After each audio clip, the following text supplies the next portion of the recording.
संदीप ने अपनी माँ के कहने पर गांव में शादी कर ली थी। लड़की का नाम था सुनीता।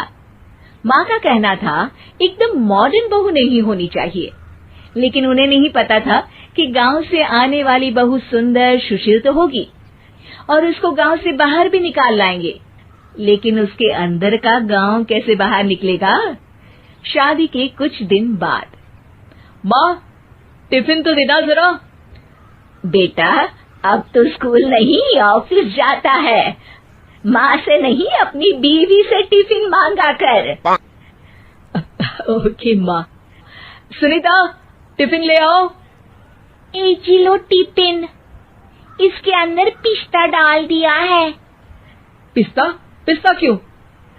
सास जी ने बोला था ना कि आपको पिस्ता बहुत पसंद है।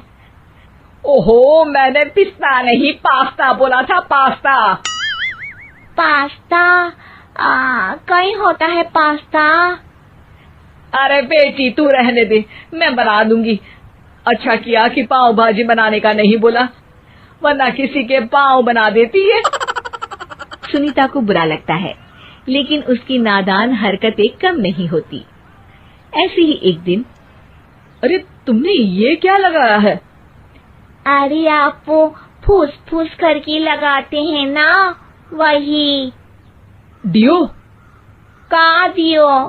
किसको दियो? अरे वही ना जिससे खुशबू आती है। हाँ हाँ सही पकड़े हैं। अच्छा लेकर तो आना। कौन सा डियो लगाया तुमने? अभी लेकर आते हैं जी। संदीप की बात मानकर सुनीता अंदर से खुशबू वाला फुसफुस लेकर आती है। OMG! OMG मतलब ओ माय गणेश ना। अरे OMG छोड़ो, और ये खुशबू वाला फुसफुस की बात कर रही थी तुम? हाँ इसी की, फिर से सही पकड़े हैं।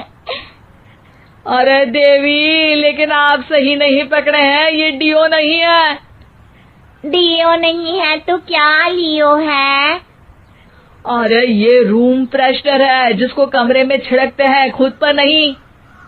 कोई बात नहीं, माँ कहती थी आत्मा किराएदार है, शरीर एक किराए का कर्म।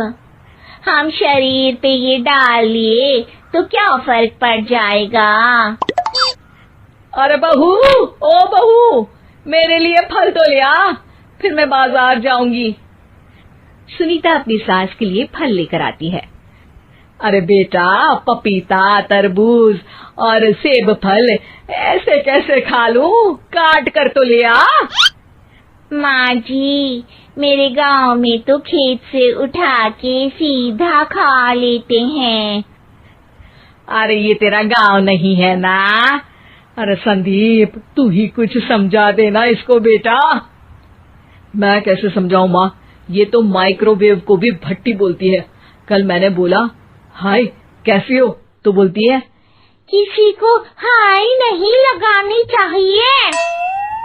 अरे सुनीता, तेरा क्या होगा?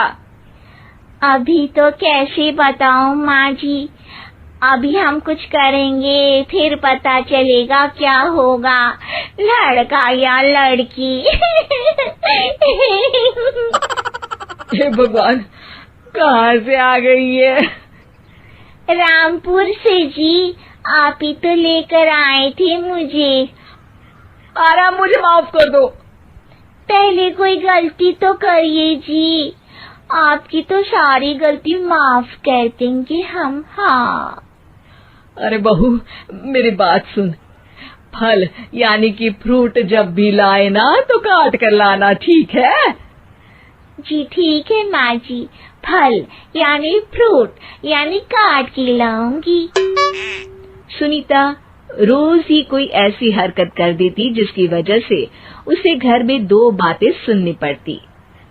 एक दिन, माँ मेरे बॉस घर पर आने वाले हैं शाम को, उनका बर्थडे है, फैमिली साथ नहीं रहती उनके, तो यही पार्टी कर लेंगे।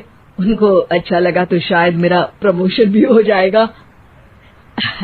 मैं ना फ्रूट केक लाकर फ्रिज में रख दूंगी और तेरे साथ आज खाना मैं बनाऊंगी, ताकि जब साहब आए तो खाने में कोई गड़बड़ ना हो। शाम को जब सारी तैयारियां हो जाती है, संदीप के साथ बड़े साहब भी घर आते हैं। फ्रूट केक तो ले आना बहू, फिर खाना खाएंगे। अरे इस सब की क्या जरूरत थी, आपने बुलाया वही काफी है। सर, आपका परिवार शहर में नहीं है तो हम ही आपके परिवार जैसे हैं सर। इतने में ही सुनीता फ्रूट केक लेकर आती है और बड़े साहब की टेबल पर रख देती है, और जैसे ही केक के ऊपर का बॉक्स हटाती है, ओह, ये क्या है? केक तो कटा हुआ है। मैं तो ऐसा नहीं लाई थी। आप मुझे शाबाशी दे सकती है माँ जी, मैंने ही केक काट दिया। आपने कहा था ना, फल यानी फ्रूट यानी हमेशा काट के लाना, तो फ्रूट केक भी तो फ्रूट ही है ना, तो मैंने पहले ही काट लिया। हूँ ना मैं समझदार। अरे बहू, ये क्या किया? केक हमेशा वही काटता है जिसका जन्मदिन होता है। तुझे एक बात भी समझ नहीं आती, एक नंबर की बेवकूफ है। पूरा माहौल बिगड़ चुका था। संदीप को लगने लगा था कि साहब उसे प्रमोशन तो दूर की बात है, कहीं डिमोशन ना दे दे, लेकिन साहब बीच में ही बोल पड़ते हैं। अरे कोई बात नहीं, ये इनकी बेवकूफी नहीं है, इनका भोलापन है। बेटा आप कहाँ से हो? रामपुर गांव से। अरे वाह, गांव से?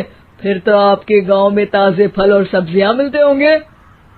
हाँ, सही पकड़े हैं। हम तो काटते भी नहीं, सीधा खा लेते हैं। मैं ना एक बार तुम्हारे गांव घूमने जरूर चलूंगा। क्यों संदीप, ले चलोगे ना? मुझे गांव घूमना बहुत पसंद है। बस फिर क्या था, संदीप और सास दोनों खुश हो गए, क्योंकि साहब को सुनीता ने गांव की बात करके खुश कर दिया था। अब संदीप का प्रमोशन पक्का था।